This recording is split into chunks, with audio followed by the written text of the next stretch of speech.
नमस्कार दोस्तों, स्वागत है आपके अपने YouTube चैनल संस्कृत अड्डा पर। दोस्तों, आज की इस वीडियो में हम करेंगे संस्कृत प्रैक्टिस सेट में 15 नंबर जो प्रैक्टिस सेट को। और अगर आपने हमारे इससे पहले वाले जो 14 प्रैक्टिस सेट नहीं देखे हैं तो इसे आप ऊपर कोने में जो 3 डॉट है उन पे क्लिक करके आप जो आई बटन पे पहुंच जाओगे तो आप वहां जाकर हमारी जो पहले वाली वीडियो इनको देख सकते हैं। और या जो हमारे चैनल की जो प्लेलिस्ट है वहाँ पर जाकर आप तक की जितनी भी वीडियो सभी को आप देख सकते हैं।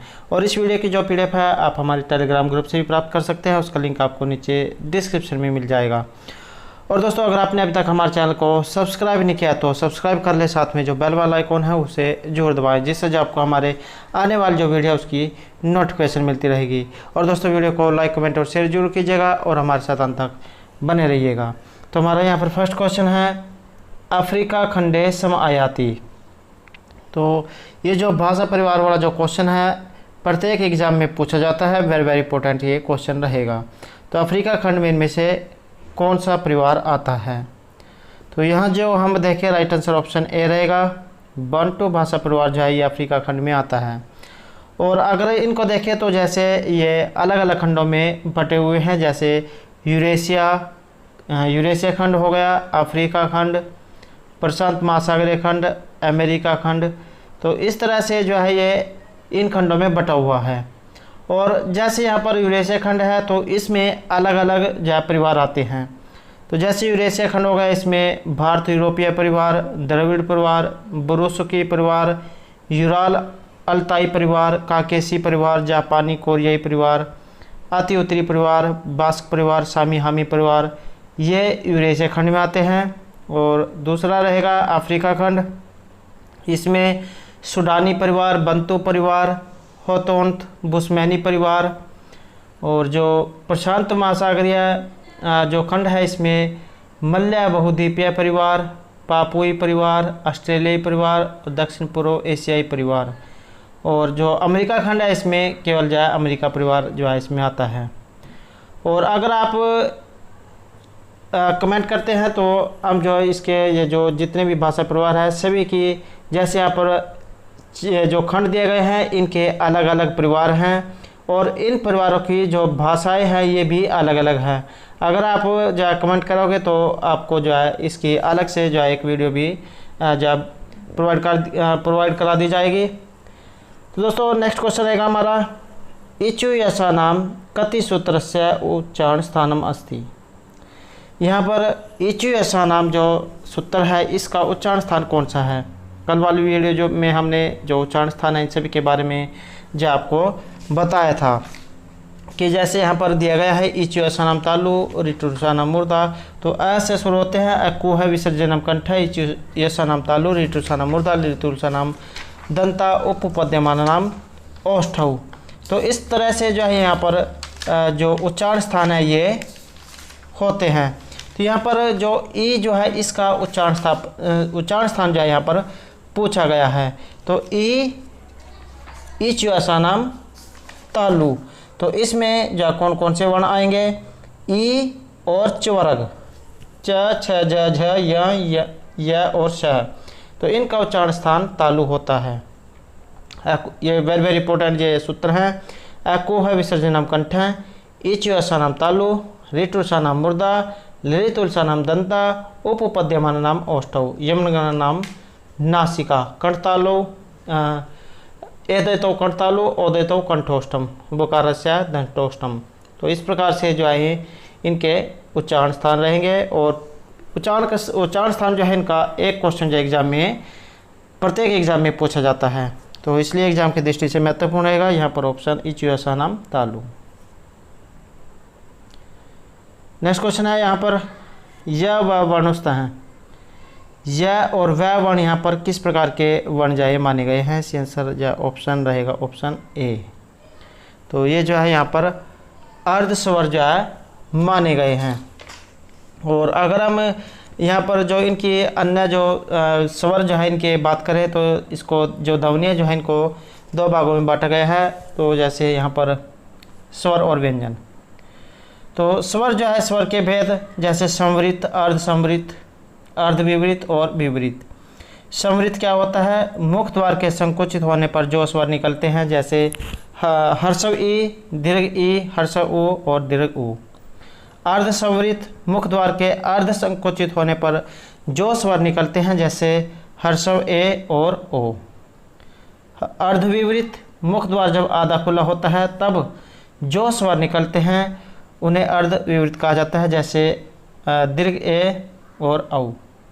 विवृत, मुख द्वार जब संपूर्ण खुला रहता है तब जो स्वर निकलते हैं वे जाविवृत कहलाते हैं, जैसे अ और आ। अब जो है ये व्यंजन है, व्यंजन के जैसे स्पर्श, स्पर्शघर्षी, समघर्षी, पार्श्विक, लुंठिक, उत्क्षिप्त, अर्धस्वर और अनुनासिक।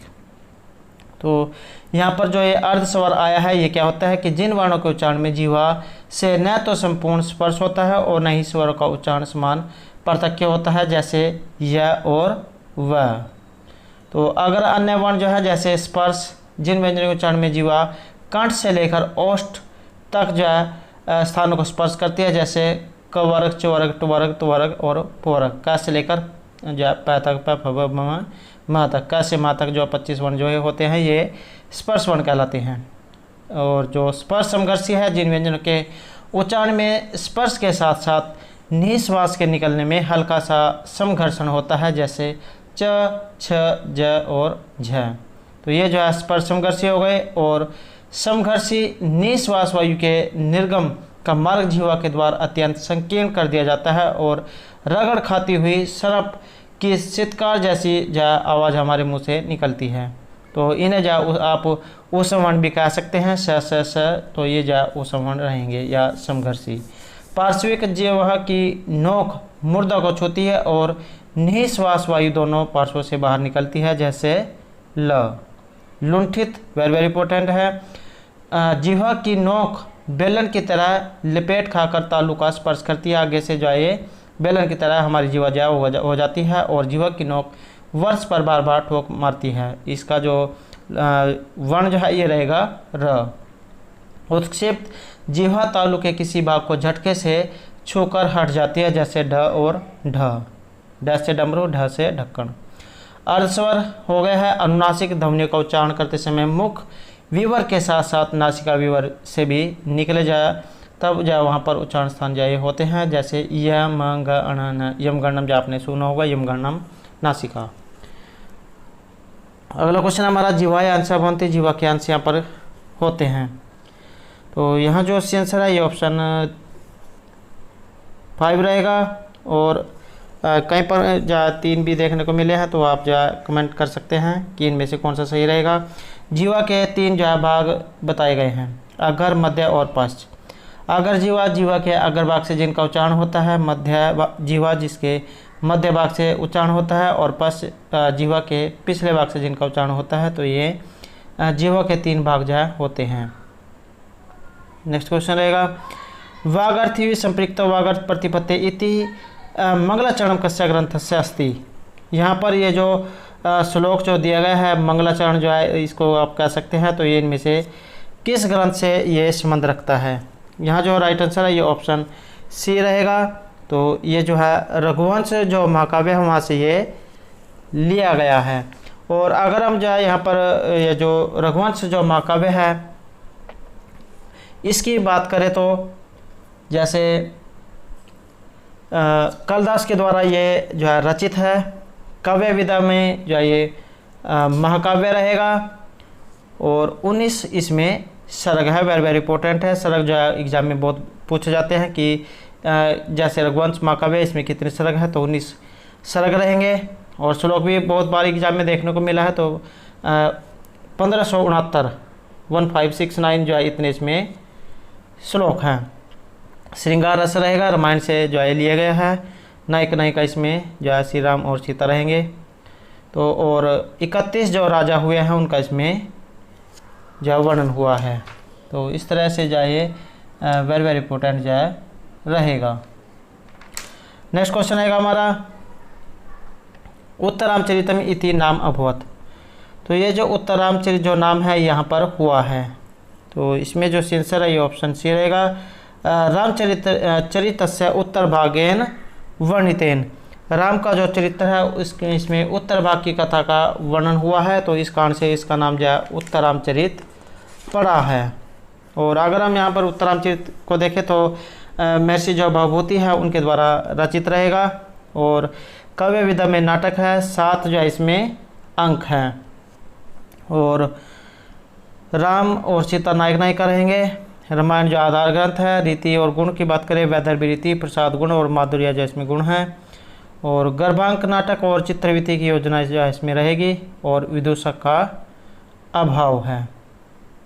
और इसके कुछ जो है सूक्तियाँ भी है जो कई बार क्या बहुत बार जो एग्जाम में देखने को मिली हैं, जैसे वज्रादपि कठोराणी मृदुनि कुसुमादपि गुणः पूजा स्थानम गुणी शून्य च लिंगम न च वह है तीर्थोदकम च वहनी च न अन्यतः शुद्धिम आहृता सत्ताम सद्भि संगम कथाम कथमपि ही पुण्यन भवति।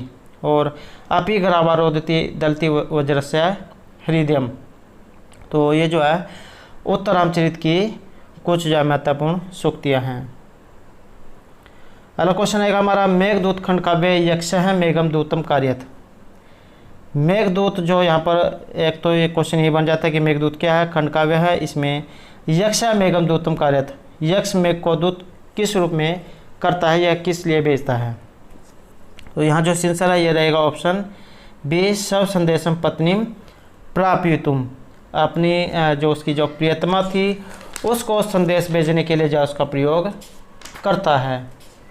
और अगर हम यहाँ पर मेघदूत के बारे में देखें तो मेघदूत चाहे महर्षि कालिदास द्वारा रचित है। और खंड काव्य जो है, खंड काव्य भी आप इसे कह सकते हैं और गीति काव्य भी कह सकते हैं। खंड काव्य गीति काव्य जो है रहेगा।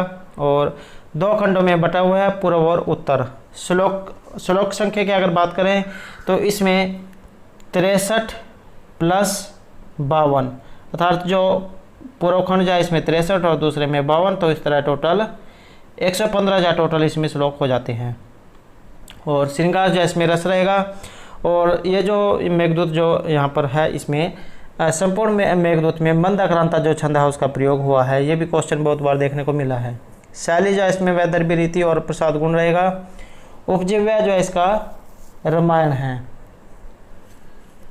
नेक्स्ट क्वेश्चन आएगा, 10 कुमारचरितम इत्यस्मिन् कुमाराणां वर्णनम अस्ति। 10 कुमार चरित में कितने जो है राजकुमारों का इसमें वर्णन हुआ है। यहाँ जो आंसर है ये रहेगा ऑप्शन सी। तो इसमें जो 10 जो राजकुमार हैं इनका वर्णन हुआ है। और इसको देखें तो ये महर्षि जो दंडी है उनके द्वारा रचित है।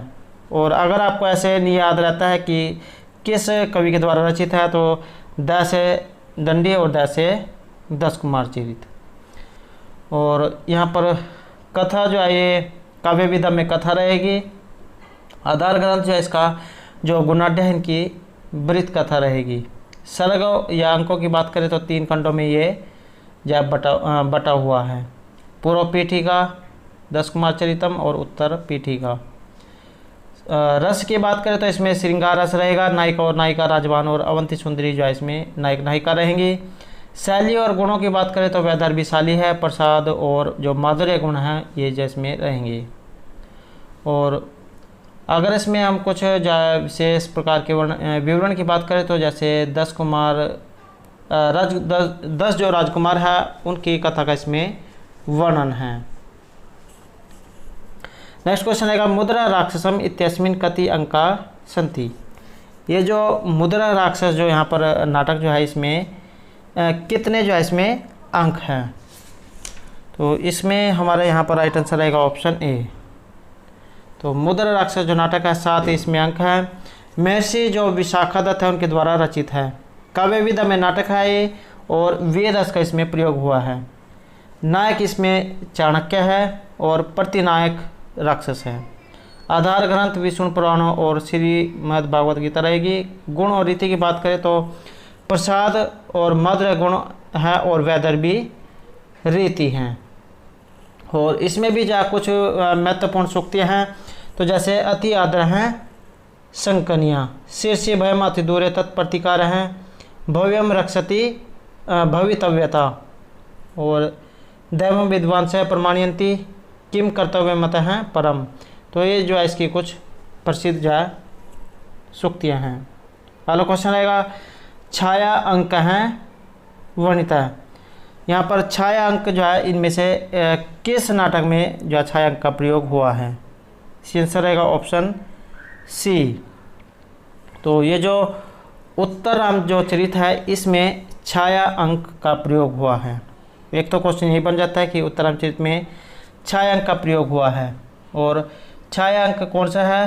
तो ये जो तीसरा जो अंक है इसको छाया अंक कहा गया है। और एक क्वेश्चन ये बन जाता है, इसमें क्या घटना हुई है कि राम जो पंचवटी में प्रवेश करते हैं। जैसे जो तीसरा अंक शुरू होता है तो राम पंचवटी में प्रवेश करते हैं। तमसा और मुरला नामक दो नदी देवताओं के संवाद के द्वारा वसंती नामक वन देवता से लव कुश व सीता विषयक वार्ता को सुनकर राम मूर्छित हो उठते हैं। तब तक देव प्रसाद से गुप्त रूप धारणी सीता अपने प्रयत्नों से राम को होश में लाती है तथा अपने प्रति रामचंद्र का जो प्रेम है अनुराग देख प्रसन्नता का अनुभव करती है। एक लंबी विरह व्यथा के बाद राम अश्वमेघ संपादन हेतु अयोध्या लौट जाते हैं तथा सीता पुत्रों को मंगल ग्रंथि संपादन हेतु गंगा के पास लौट जाती है। सीता के प्रत्यक्षता न होने से इस अंक को छाया अंक जो है कहा गया है। तो इसलिए जो इस अंक का नाम छाया अंक पड़ा है। और एग्जाम में बहुत बार ये जब पूछा जाता है कि ये जो उत्तरामचरित है इसमें छाया अंक कौन सा अंक है, तो ये जो तीसरा जो अंक है ये छाया अंक रहेगा। 7 इसमें टोटल जो है अंक है।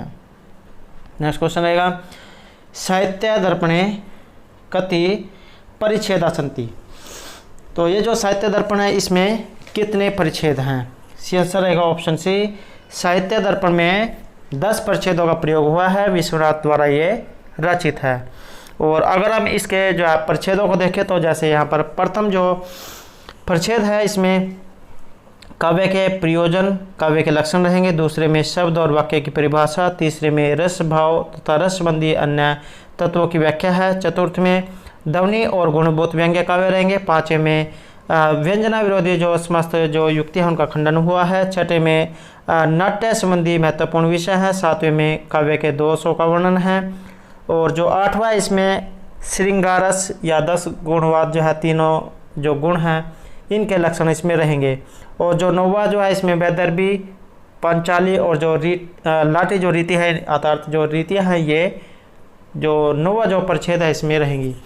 और जो 10वां है इसमें शब्द अलंकार और अर्थ अलंकारों का वर्णन हुआ है। तो इस प्रकार से जो है ये 10 जो है परिच्छेद हैं विश्वनाथ द्वारा रचित है।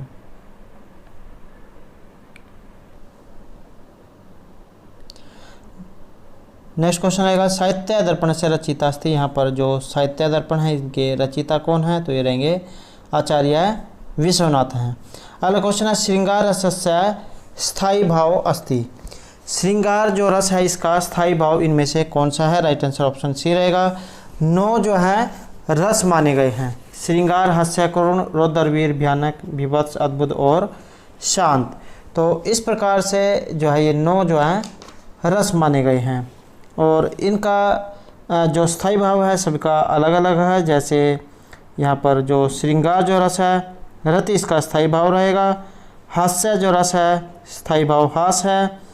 और करुण जो रस है इसका स्थायी भाव शोक रहेगा, कपोत वर्ण वाला ये रहेगा। रौद्र जो रस है इसका स्थायी भाव क्रोध है और वर्ण इसका लाल है। वीर जो रस है स्थायी भाव इसका जो है उत्साह रहेगा। और 4 जो इसके भेद हैं, दानवीर, धर्मवीर, युद्धवीर और दयावीर। भयानक जो है इसका स्थायी भाव भय है। और विभत्सा में जुगुप्सा स्थायी भाव नील वर्ण वाला कहा गया है। अद्भुत में स्थायी भाव विस्मय है और पित्त वर्ण वाला ये रहेगा। शांत जो रस है इसमें स्थायी भाव सम रहेगा। और इसके जो देवता हैं ये श्री नारायण हैं। तो इस प्रकार से जो 9 रस हैं। अगला क्वेश्चन है नाटके संधि अंगानी भवन्ति। नाटक में संधि के अंग कितने होते हैं? तो यहाँ जो आंसर है ये रहेगा ऑप्शन सी। नाट्य में संधि के जो अंग है ये 64 बताए गए हैं। नेक्स्ट क्वेश्चन है रूप के कार्यावस्था भवन्ति। रूपक में कार्य की अवस्थाएं कितनी हैं? तो यहाँ जो आंसर है ये ऑप्शन सी रहेगा। रूपक में कार्य की अवस्थाएं 5 बताई गई हैं। कार्य की अवस्थाएं कितनी होती हैं? 5। आरंभ, यतन, प्राप्ति, आशा, नियताप्ति और फलागम। 5 ही अर्थ प्रकृतियाँ बताई गई हैं। बीज बिंदु, पताका, प्रक्रिया और कार्य। 5 ही संधियाँ बताई गई हैं। मुख, प्रतिमुख, गर्भ, विमर्श और निर्वहन। नेक्स्ट क्वेश्चन है हमारा, महाकाव्य न्यूनतम सर्गा भवंती। महाकाव्य में कम से कम कितने सर्ग होने चाहिए? तो यहाँ जो आंसर है ये रहेगा ऑप्शन बी। तो महाकाव्य में कम से कम 8 जो है सर्ग जो होने चाहिए। और महाकाव्य को अगर हम देखें तो सर्गों में ये बंधा हुआ होता है और देर उदात आदि अर्थात धीरोदात आदि गुणों से युक्त एक देवता अथवा कुलीन क्षत्रिय नायक इसमें होता है। कहीं एक वंश के कुलीन बहुत से राजा नायक होते हैं। श्रृंगार, वीर तथा शांत में से कोई एक अंगिरस होता है और अन्य रस गौण रूप में होते हैं। इसमें नाटक की प्राय मुख, प्रतिमुख आदि जो संधियाँ हैं ये होती हैं। कथा वस्तु ऐतिहासिक या लोक प्रसिद्ध सज्जन से संबंधित होती है। धर्म, अर्थ, काम, मोक्ष इस चतुर्वर्ग में से कोई एक फल होता है। कथा का जो आरंभ है ये आशीर्वाद, नमस्कार या वर्ण वस्तु का निर्देश के द्वारा होता है। न बहुत छोटे न बहुत बड़े, लेकिन कम से कम 8 जो सर्ग इसमें जरूर होने चाहिए। परंतु प्रत्येक सर्ग का अंतिम छंद अलग अलग होता है। कहीं एक ही सर्ग में अनेक छंदों का प्रयोग भी देखा जाता है। सर्ग के अंत में अगली कथा की सूचना दे दी जाती है। और इसमें महाकाव्य के जो वर्ण विषय, इसमें संध्या, सूर्य, चंद्रमा आदि का जो वर्णन देखा जाता है। तो इस प्रकार से जो महाकाव्य के लक्षण बताए गए हैं। नेक्स्ट क्वेश्चन आएगा, शाकुंतलम इति नाटके विदूषकस्य नाम अस्ति। अभिज्ञान शाकुंतलम जो यहाँ पर नाटक दिया गया है इसमें विदूषक का नाम इनमें से क्या है? सी आंसर रहेगा ऑप्शन बी, मांडव्य जो ये विदूषक हैं। नेक्स्ट क्वेश्चन आएगा, यहाँ पर आपने इनको सुमेलित जो है करना है। तो इसमें जो हमारा देखें तो राइट आंसर ऑप्शन बी जो रहेगा 1, 2, 3 और 4। तो इसमें शब्दार्थों सुनीतो काव्यम आचार्य भामा के जो काव्य लक्षण हैं और शब्दार्थों काव्यम रुद्रट, वाक्यम रसात्मकम काव्यम विश्वनाथ और तदा 200 शब्दार्थों आचार्य मम्मट के काव्य लक्षण रहेंगे। नेक्स्ट क्वेश्चन है, शब्दार्थों संहितो काव्यम इति कस्य लक्षणम। तो इस शब्दार्थों संहितो काव्यम किसके लक्षण हैं? ये रहेंगे आचार्य भामस्य भामा के। नेक्स्ट क्वेश्चन है, इदम भाणम अस्ति। तो इनमें से भाण जो है क्या होता है? राइट आंसर रहेगा हमारा ऑप्शन डी, धूर्त का समागम जो है भाण होता है। अर्थात धूर्त के चित्तर से युक्त अनेक अवस्थाओं से व्याप्त बाण एक अंक वाला होता है। अकेला विट ही जो निपुण पंडित होता है, रंग में अपनी या दूसरी की अनुभूत बातों को प्रकाशित करता है। संबोधन तथा उक्ति प्रत्युक्ति आकाश भाषित के द्वारा होती है। सौभाग्य और शौर्य के वर्णन से वीर और श्रृंगार रस को सूचित किया जाता है। इसकी कथा वस्तु कविकल्पित तथा वृत्ति प्राय भारतीय होती है। मुख और निर्वहन 2 संध्या और 10 लास्य के अंक इसमें होते हैं। बाण का जो प्रमुख उदाहरण है ये लीला मधुकरम नाटक रहेगा। अगला क्वेश्चन है, अयम सामान्य गुण उपेता नायिका है। सामान्य गुणों से युक्त नायक इनमें से कौन सा है? राइट आंसर रहेगा ऑप्शन बी, धीर प्रशांत। नेक्स्ट क्वेश्चन है, महाकाव्य कथा वस्तु भवती। महाकाव्य की जो कथा वस्तु है ये किस प्रकार की होती है? राइट आंसर ऑप्शन सी रहेगा, इतिहास प्रसिद्ध कथा वस्तु होती है। नेक्स्ट क्वेश्चन और हमारा अंतिम क्वेश्चन रहेगा, रूपस्य योग्यम भवती। तो ये रहेगा अनुरूपम। तो दोस्तों ये थे हमारे आज के संस्कृत प्रैक्टिस सेट में 15 नंबर से संबंधित कुछ महत्वपूर्ण क्वेश्चन जो आपके आगे आने वाले एग्जाम के लिए महत्वपूर्ण रहेंगे। और दोस्तों अगर आपने अभी तक हमारे चैनल को सब्सक्राइब नहीं किया तो सब्सक्राइब कर ले, साथ में जो बेल वाला आइकॉन है उसे जरूर दबाएं, जिससे जो आपको हमारे आने वाली जो वीडियो है उसकी नोटिफिकेशन मिलती रहेगी। और दोस्तों हमारे साथ अंत तक बनाने के लिए धन्यवाद।